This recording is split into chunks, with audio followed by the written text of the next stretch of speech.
KaraokeBooks. The History of the Peloponnesian War. Written by Thucydides. Translated by Richard Crawley. Audiobook. Chapter 11. Year of the War, Campaigns of Demosthenes in Western Greece, Ruin of Ambracia. Summer was now over. The winter following, the plague a second time attacked the Athenians, for although it had never entirely left them, still there had been a notable abatement in its ravages. The second visit lasted no less than a year, the first having lasted 2, and nothing distressed the Athenians and reduced their power more than this. No less than 4,400 heavy infantry in the ranks died of it and 300 cavalry, besides a number of the multitude that was never ascertained. At the same time took place the numerous earthquakes in Athens, Euboea, and Boeotia, particularly at Orchomenus in the last named country. The same winter the Athenians in Sicily and the regions, with 30 ships, made an expedition against the islands of Aeolus, it being impossible to invade them in summer, owing to the want of water. These islands are occupied by the Liparians, a Cnidian colony, who live in one of them of no great size called Lipara, and from this as their headquarters cultivate the rest, Didyme, Strongyle, and Hera. In Hera the people in those parts believe that Hephaestus has his forge, from the quantity of flame which they see it send out by night, and of smoke by day. These islands lie off the coast of the Sicels and Messenies, and were allies of the Syracusans. The Athenians laid waste their land, and as the inhabitants did not submit, sailed back to Rhegium. Thus the winter ended, and with it ended the 5th year of this war, of which Thucydides was the historian. The next summer the Peloponnesians and their allies set out to invade Attica under the command of Agis, son of Archidamus, and went as far as the isthmus, but numerous earthquakes occurring, turned back again without the invasion taking place. About the same time that these earthquakes were so common, the sea at Orobe, in Euboea, retiring from the then line of coast, returned in a huge wave and invaded a great part of the town, and retreated leaving some of it still under water, so that what was once land is now sea, such of the inhabitants perishing as could not run up to the higher ground in time. A similar inundation also occurred at Atalanta, the island off the Apuntian Locrian coast, carrying away part of the Athenian fort and wrecking one of 2 ships which were drawn up on the beach. At Paparethus also the sea retreated a little, without however any inundation following, and an earthquake threw down part of the wall, the town hall, and a few other buildings. The cause, in my opinion, of this phenomenon must be sought in the earthquake. At the point where its shock has been the most violent, the sea is driven back and, suddenly recoiling with redoubled force, causes the inundation. Without an earthquake I do not see how such an accident could happen. During the same summer different operations were carried on by the different belligerents in Sicily, by the Siceliots themselves against each other, and by the Athenians and their allies. I shall however confine myself to the actions in which the Athenians took part, choosing the most important. The death of the Athenian general Charoades, killed by the Syracusans in battle, left Laches in the sole command of the fleet, which he now directed in concert with the allies against Mylae, a place belonging to the Messenies.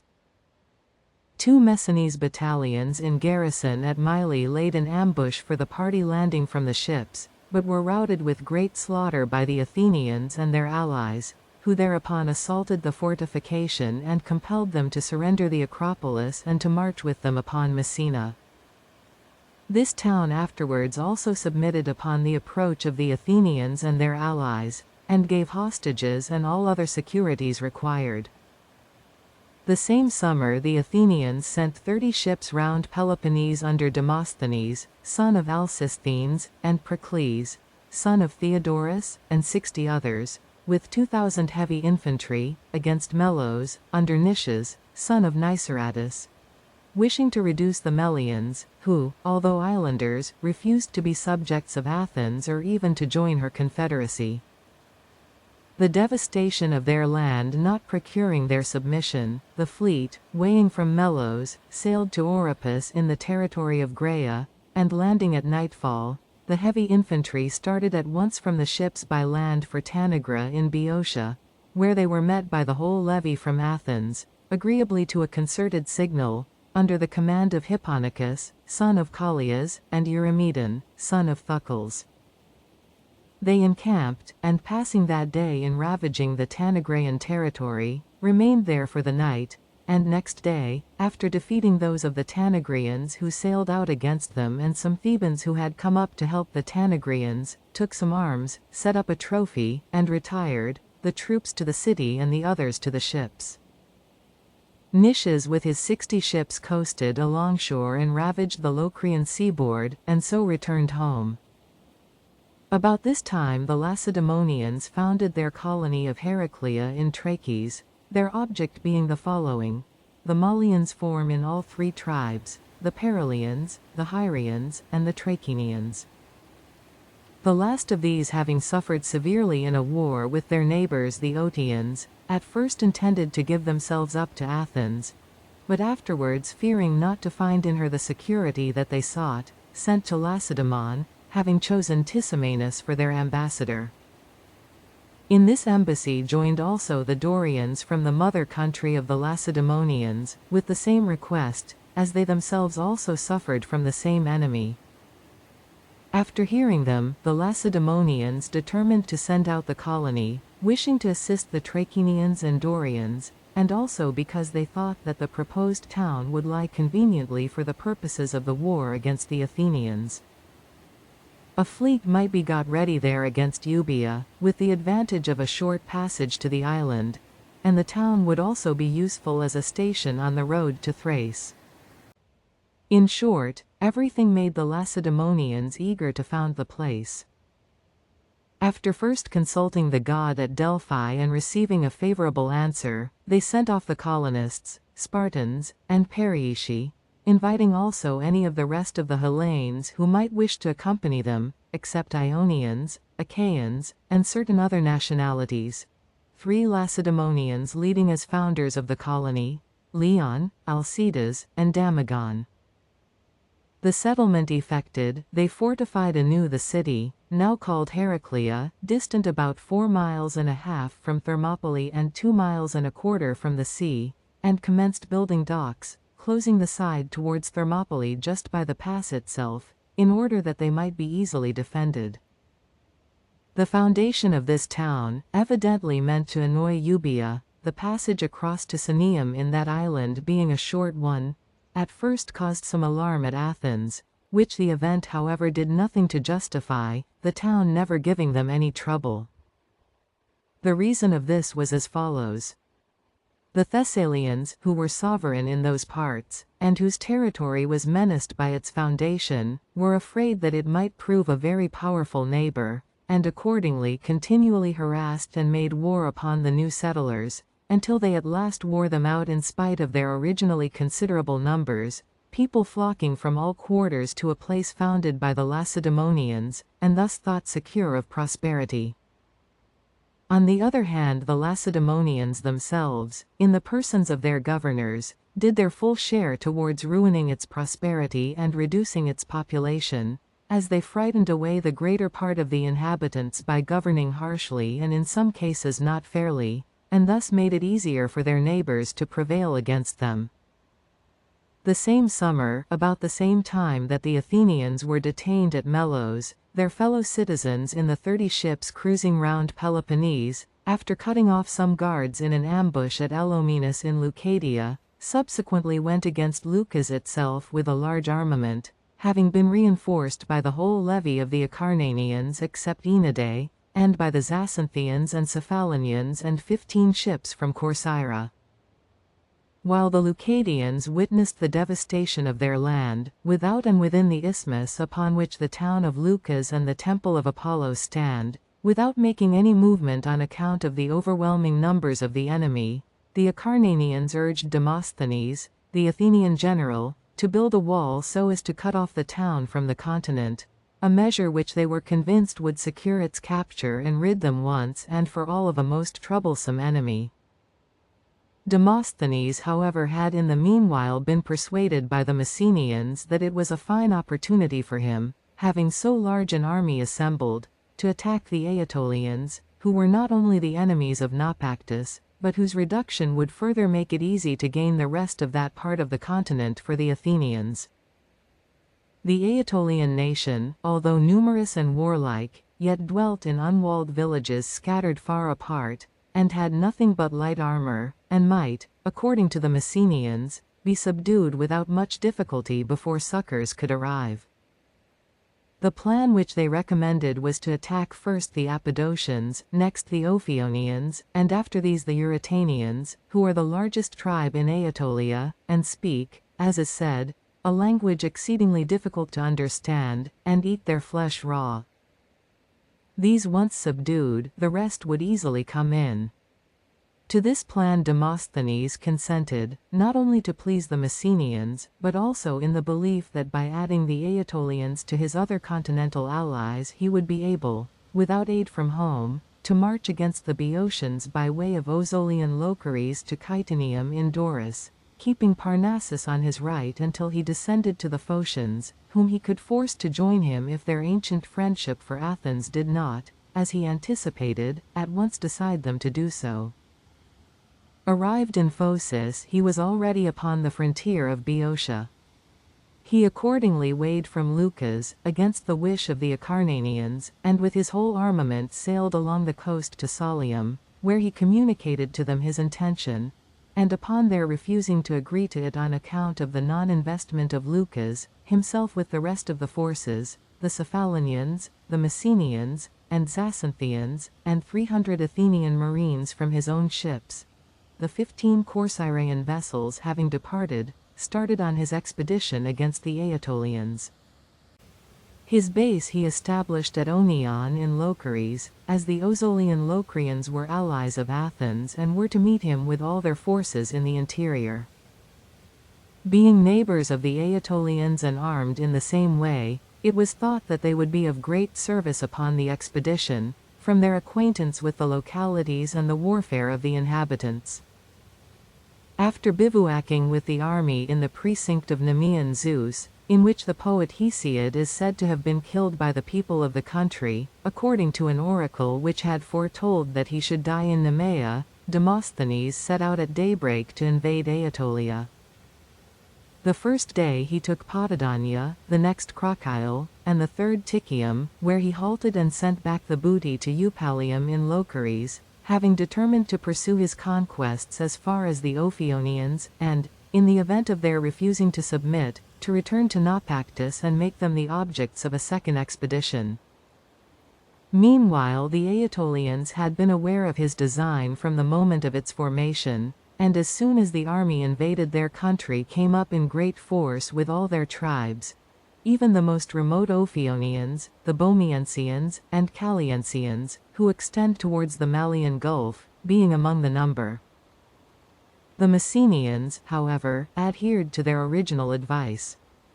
Assuring Demosthenes that the Aetolians were an easy conquest, they urged him to push on as rapidly as possible, and to try to take the villages as fast as he came up to them, without waiting until the whole nation should be in arms against him.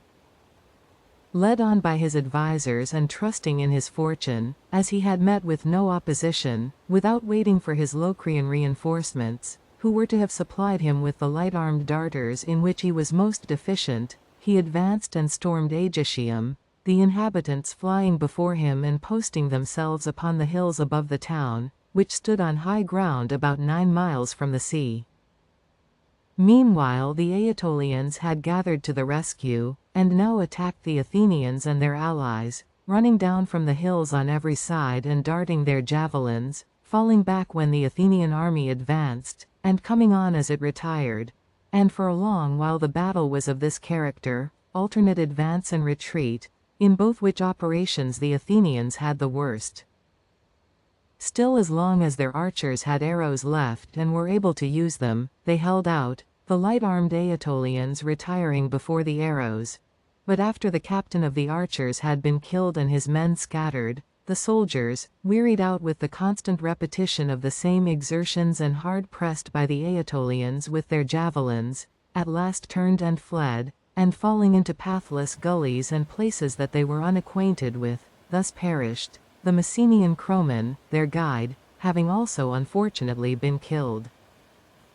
A great many were overtaken in the pursuit by the swift-footed and light-armed Aetolians, and fell beneath their javelins. The greater number however missed their road and rushed into the wood, which had no ways out, and which was soon fired and burnt round them by the enemy. Indeed, the Athenian army fell victims to death in every form, and suffered all the vicissitudes of flight. The survivors escaped with difficulty to the sea and Onion in Lochares, whence they had set out. Many of the allies were killed, and about 120 Athenian heavy infantry, not a man less, and all in the prime of life. These were by far the best men in the city of Athens that fell during this war. Among the slain was also Pericles, the colleague of Demosthenes. Meanwhile the Athenians took up their dead under truce from the Aetolians, and retired to Naupactus, and from thence went in their ships to Athens, Demosthenes staying behind in Naupactus and in the neighborhood, being afraid to face the Athenians after the disaster. About the same time the Athenians on the coast of Sicily sailed to Lochares, and in a descent which they made from the ships defeated the Locrians who came against them, and took a fort upon the river Halys. The same summer the Aetolians, who before the Athenian expedition had sent an embassy to Corinth and Lacedaemon, composed of Ptolophus, an Ophionian, Boreades, an Eurytanian, and Tisander, an Apodocian, obtained that an army should be sent them against Naupactus, which had invited the Athenian invasion. The Lacedaemonians accordingly sent off towards autumn 3,000 heavy infantry of the allies, 500 of whom were from Heraclea, the newly founded city in Trachis, under the command of Eurylochus, a Spartan, accompanied by Macarius and Menedaius, also Spartans. The army having assembled at Delphi, Eurylochus sent a herald to the Ozolian Locrians, the road to Naupactus lying through their territory, and he having besides conceived the idea of detaching them from Athens. His chief abettors in Lochares were the Amphicians, who were alarmed at the hostility of the Phocians. These first gave hostages themselves, and induced the rest to do the same for fear of the invading army. First, their neighbors the Myonians, who held the most difficult of the passes, and after them the Hypnians, Messapians, Tritians, Challians, Tolophonians, Hessians, and Oanthians, all of whom joined in the expedition, the Olpians contenting themselves with giving hostages, without accompanying the invasion, and the Hyians refusing to do either, until the capture of Polis, one of their villages. His preparations completed, Eurylochus lodged the hostages in Chaetonium, in Doris, and advanced upon Naupactus through the country of the Locrians, taking upon his way Onion and Eupalium, two of their towns that refused to join him. Arrived in the Naupactian territory, and having been now joined by the Aetolians, the army laid waste the land and took the suburb of the town, which was unfortified, and after this Molycrium also, a Corinthian colony subject to Athens. Meanwhile the Athenian Demosthenes, who since the affair in Aetolia had remained near Naupactus, having had notice of the army and fearing for the town, went and persuaded the Acarnanians, although not without difficulty because of his departure from Leucas, to go to the relief of Naupactus. They accordingly sent with him on board his ships 1,000 heavy infantry, who threw themselves into the place and saved it, the extent of its wall and the small number of its defenders otherwise placing it in the greatest danger. Meanwhile Eurylochus and his companions, finding that this force had entered and that it was impossible to storm the town, withdrew, not to Peloponnese, but to the country once called Aeolus, and now Calydon and Pleuron, and to the places in that neighborhood, and Proscium in Aetolia. the Ambraciots having come and urged them to combine with them in attacking Amphilochia and Argos and the rest of Amphilochia and Acarnania, affirming that the conquest of these countries would bring all the continent into alliance with Lacedaemon. To this Eurylochus consented, and dismissing the Aetolians, now remained quiet with his army in those parts, until the time should come for the Ambraciots to take the field, and for him to join them before Argos. Summer was now over. The winter ensuing, the Athenians in Sicily with their Hellenic allies, and such of the Sicel subjects or allies of Syracuse as had revolted from her and joined their army, marched against the Sicel town Anessa, the acropolis of which was held by the Syracusans, and after attacking it without being able to take it, retired. In the retreat, the allies retreating after the Athenians were attacked by the Syracusans from the fort, and a large part of their army routed with great slaughter. After this, Laches and the Athenians from the ships made some descents in Locris, and defeating the Locrians, who came against them with Proxenus, son of Capiton, upon the river Casenus, took some arms and departed. The same winter the Athenians purified Delos, in compliance, it appears, with a certain oracle. It had been purified before by Pisistratus the tyrant, not indeed the whole island, but as much of it as could be seen from the temple. All of it was, however, now purified in the following way.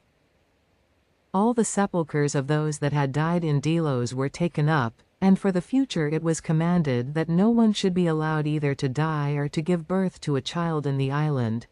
but that they should be carried over to Rhenea, which is so near to Delos that Polycrates, tyrant of Samos, having added Rhenea to his other island conquests during his period of naval ascendancy, dedicated it to the Delian Apollo by binding it to Delos with a chain. The Athenians, after the purification, celebrated, for the first time, the quinquennial festival of the Delian Games.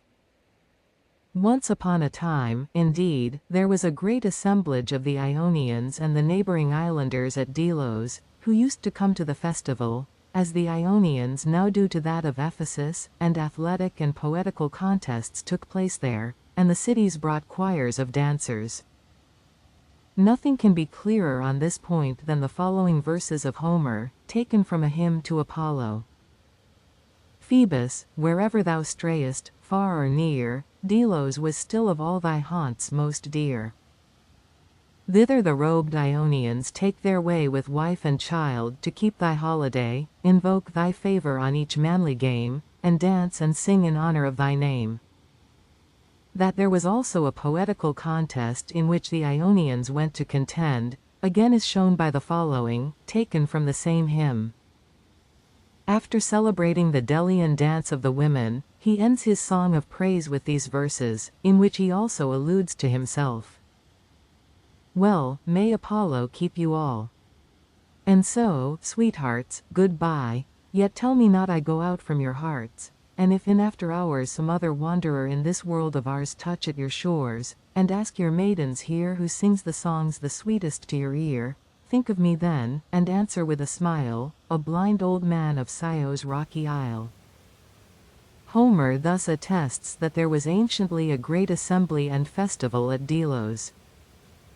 In later times, although the islanders and the Athenians continued to send the choirs of dancers with sacrifices, the contests and most of the ceremonies were abolished, probably through adversity, until the Athenians celebrated the games upon this occasion with the novelty of horse races.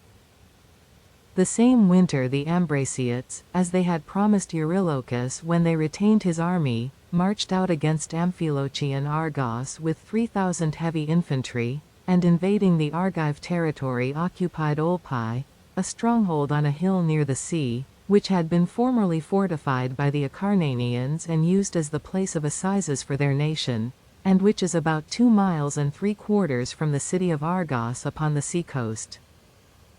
Meanwhile the Acarnanians went with a part of their forces to the relief of Argos, and with the rest encamped in Amphilochia at the place called Cranae, or the Wells, to watch for Eurylochus and his Peloponnesians, and to prevent their passing through and effecting their junction with the Ambraciots. while they also sent for Demosthenes, the commander of the Aetolian expedition, to be their leader, and for the 20 Athenian ships that were cruising off Peloponnese under the command of Aristotle, son of Timocrates, and Hierophon, son of Antimnestus. On their part, the Ambraciots at Olpae sent a messenger to their own city, to beg them to come with their whole levy to their assistance, fearing that the army of Eurylochus might not be able to pass through the Acarnanians, and that they might themselves be obliged to fight single-handed, or be unable to retreat, if they wished it, without danger. Meanwhile Eurylochus and his Peloponnesians, learning that the Ambraciots at Olpae had arrived, set out from Proscium with all haste to join them, and crossing the Achelous advanced through Acarnania, which they found deserted by its population, who had gone to the relief of Argos, keeping on their right the city of the Stratians and its garrison, and on their left the rest of Acarnania. Traversing the territory of the Stratians, they advanced through Phyta, next, skirting Median, through Limnaea, after which they left Acarnania behind them and entered a friendly country, that of the Agrians. From thence they reached and crossed Mount Thymaeus, which belongs to the Agrians, and descended into the Argive territory after nightfall, and passing between the city of Argos and the Acarnanian posts at Cranae, joined the Ambraciots at Olpae. Uniting here at daybreak, they sat down at the place called Metropolis, and encamped. Not long afterwards the Athenians in the 20 ships came into the Ambracian Gulf to support the Argives, with Demosthenes and 200 Messenian heavy infantry, and 60 Athenian archers. While the fleet off Olpae blockaded the hill from the sea, the Acarnanians and a few of the Amphilochians, most of whom were kept back by force by the Ambraciots, had already arrived at Argos, and were preparing to give battle to the enemy, having chosen Demosthenes to command the whole of the allied army in concert with their own generals. Demosthenes led them near to Olpae and encamped, a great ravine separating the two armies. During 5 days they remained inactive. On the 6th both sides formed in order of battle. The army of the Peloponnesians was the largest and outflanked their opponents, and Demosthenes, fearing that his right might be surrounded, placed an ambush in a hollow way overgrown with bushes some 400 heavy infantry and light troops, who were to rise up at the moment of the onset behind the projecting left wing of the enemy, and to take them in the rear. When both sides were ready they joined battle, Demosthenes being on the right wing with the Messenians and a few Athenians, while the rest of the line was made up of the different divisions of the Acarnanians, and of the Amphilochian carters. The Peloponnesians and Ambraciots were drawn up pell-mell together, with the exception of the Mantineans, who were massed on the left, without however reaching to the extremity of the wing, where Eurylochus and his men confronted the Messenians and Demosthenes. The Peloponnesians were now well engaged and with their outflanking wing were upon the point of turning their enemies right, when the Acarnanians from the ambuscade set upon them from behind, and broke them at the first attack, without their staying to resist, while the panic into which they fell caused the flight of most of their army, terrified beyond measure at seeing the division of Eurylochus and their best troops cut to pieces. Most of the work was done by Demosthenes and his Messenians, who were posted in this part of the field. Meanwhile the Ambraciots, who are the best soldiers in those countries, and the troops upon the right wing, defeated the division opposed to them and pursued it to Argos. Returning from the pursuit, they found their main body defeated, and hard pressed by the Acarnanians, with difficulty made good their passage to Olpae, suffering heavy loss on the way, as they dashed on without discipline or order, the Mantineans excepted, who kept their ranks best of any in the army during the retreat. The battle did not end until the evening. The next day Menedaius, who on the death of Eurylochus and Macarius had succeeded to the sole command, being at a loss after so signal a defeat how to stay and sustain a siege, cut off as he was by land and by the Athenian fleet by sea, and equally so how to retreat in safety, opened a parley with Demosthenes and the Acarnanian generals for a truce and permission to retreat, and at the same time for the recovery of the dead. The dead they gave back to him, and setting up a trophy took up their own also to the number of about 300. The retreat demanded they refused publicly to the army, but permission to depart without delay was secretly granted to the Mantineans and to Menedaius and the other commanders and principal men of the Peloponnesians by Demosthenes and his Acarnanian colleagues, who desired to strip the Ambraciots and the mercenary host of foreigners of their supporters, and, above all, to discredit the Lacedaemonians and Peloponnesians with the Hellenes in those parts, as traitors and self-seekers.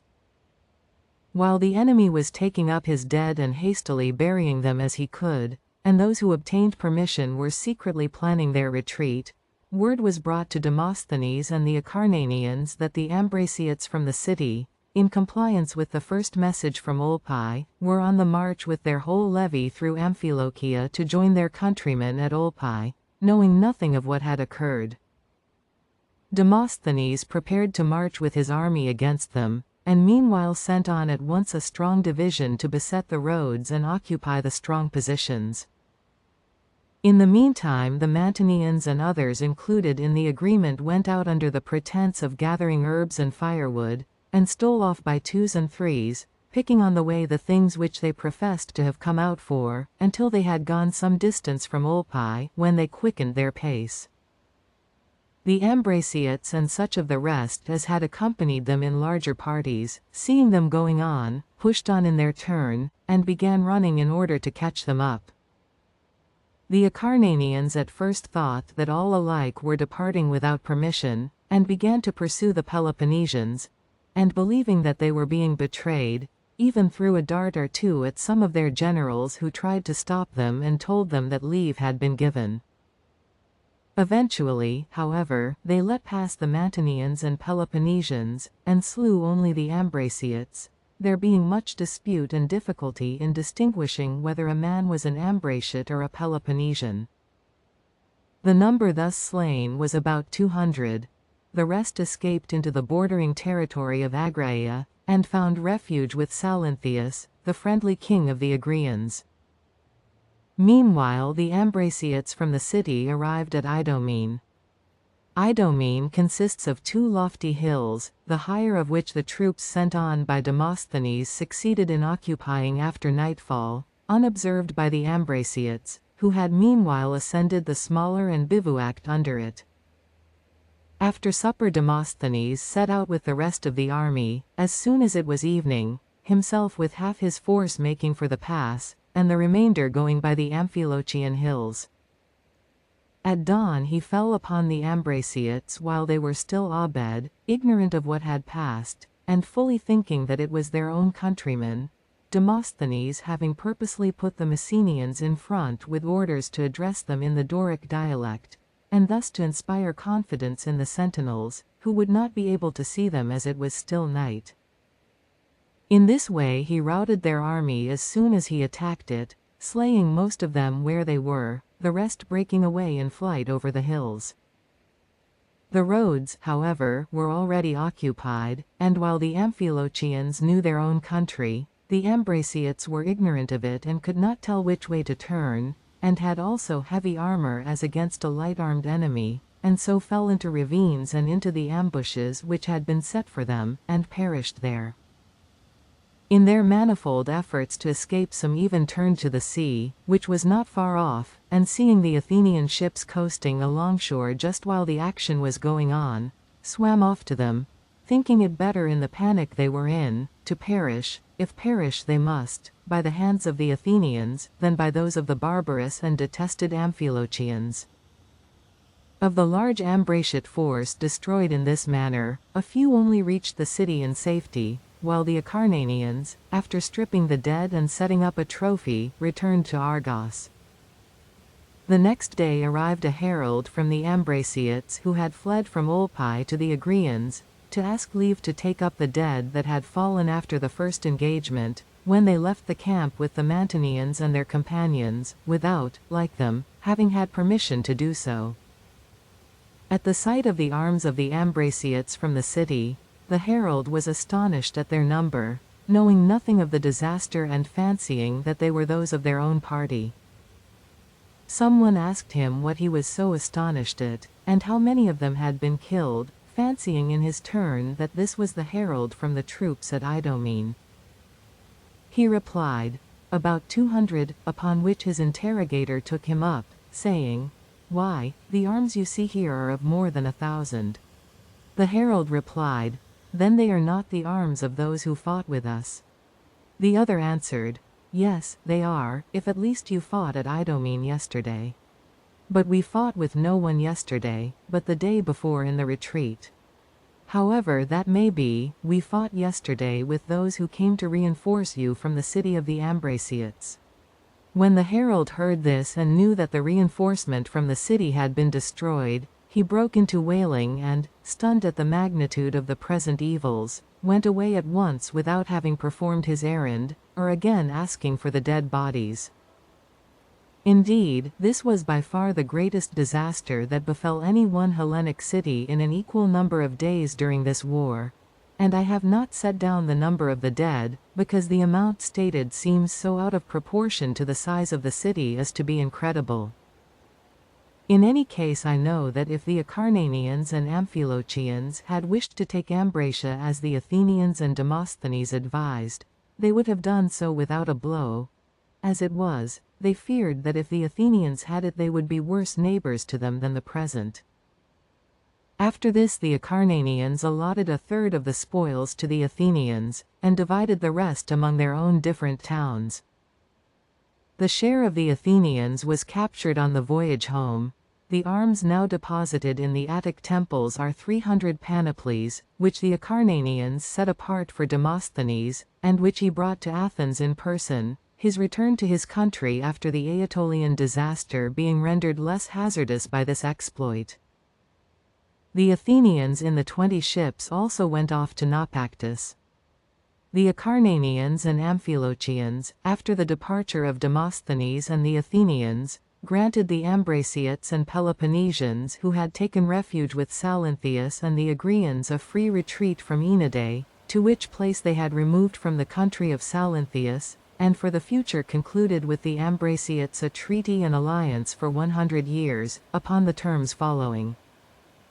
It was to be a defensive, not an offensive alliance. The Ambraciates could not be required to march with the Acarnanians against the Peloponnesians, nor the Acarnanians with the Ambraciates against the Athenians. For the rest, the Ambraciates were to give up the places and hostages that they held of the Amphilochians, and not to give help to Anactorium, which was at enmity with the Acarnanians. With this arrangement they put an end to the war. After this the Corinthians sent a garrison of their own citizens to Ambracia, composed of 300 heavy infantry, under the command of Xenoclides, son of Euthicles, who reached their destination after a difficult journey across the continent. Such was the history of the affair of Ambracia. The same winter the Athenians in Sicily made a descent from their ships upon the territory of Himera, in concert with the Sicels, who had invaded its borders from the interior, and also sailed to the islands of Aeolus. Upon their return to Rhegium they found the Athenian general, Pythodorus, son of Isolochus, come to supersede Laches in the command of the fleet. The allies in Sicily had sailed to Athens and induced the Athenians to send out more vessels to their assistance, pointing out that the Syracusans who already commanded their land were making efforts to get together a navy, to avoid being any longer excluded from the sea by a few vessels. The Athenians proceeded to man 40 ships to send to them, thinking that the war in Sicily would thus be the sooner ended, and also wishing to exercise their navy. One of the generals, Pythodorus, was accordingly sent out with a few ships, Sophocles, son of Sostratides, and Eurymedon, son of Thucles, being destined to follow with the main body. Meanwhile Pythodorus had taken the command of Laches' ships, and towards the end of winter sailed against the Locrian fort, which Laches had formerly taken, and returned after being defeated in battle by the Locrians. In the first days of this spring, the stream of fire issued from Etna, as on former occasions, and destroyed some land of the Catanians, who live upon Mount Etna, which is the largest mountain in Sicily. 50 years, it is said, had elapsed since the last eruption, there having been 3 in all since the Hellenes have inhabited Sicily. Such were the events of this winter, and with it ended the 6th year of this war, of which Thucydides was the historian. If you liked what you heard, please subscribe to the channel.